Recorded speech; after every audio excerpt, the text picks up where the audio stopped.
Joan North was the dean here in the College of Professional Studies at UW-Stevens Point from 1985 to 2010. She was one of the first female leaders we had on this campus. And when she interviewed her, she sat at a table with all men, and it was a bit of a boys' club. At the end of the table, he said, I have here an article that says that in order to be a good leader, a woman has to be good looking. What do you think of that? And I thought, how could he ask me something as silly as that? So I just bent over and I looked at him and I said, well, I'm not sure. Do you think I'm good looking? And then the whole place just exploded. Joan definitely had a sense of humor. She could take something serious and find something funny about it. She was strong enough to show this table full of old men that this is someone who could make an impact here, and they hired her.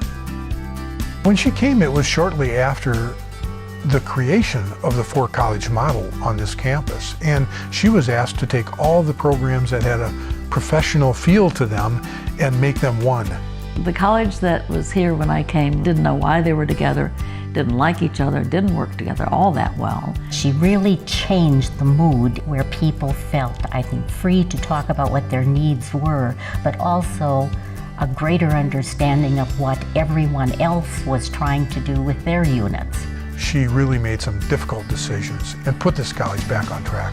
I remember when we were asked to create a tagline for the college. For her, it was not a task of creating an identity, it was a task of learning about who we really were, and that's where she came up with the terms proactive, resourceful, connected, and caring. I think that those four so much describe her. They really fit into what she was trying to achieve.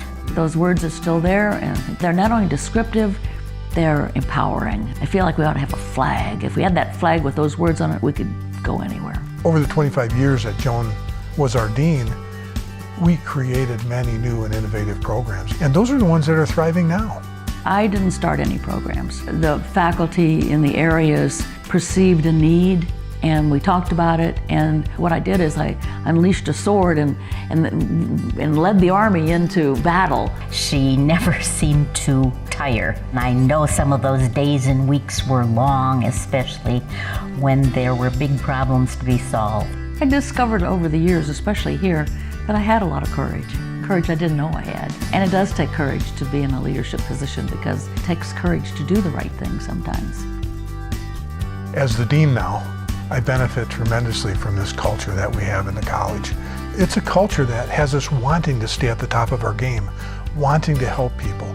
This job is the best job I ever had in my life. It was the best experience I ever had in my life. I am so pleased that we have a space honored after her because we view her as the college. We view her as such an important piece to our history. I grew up, I learned, I became a much better person because of that job, and it was quite an experience.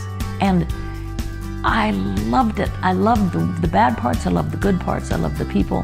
The whole thing was just a blast.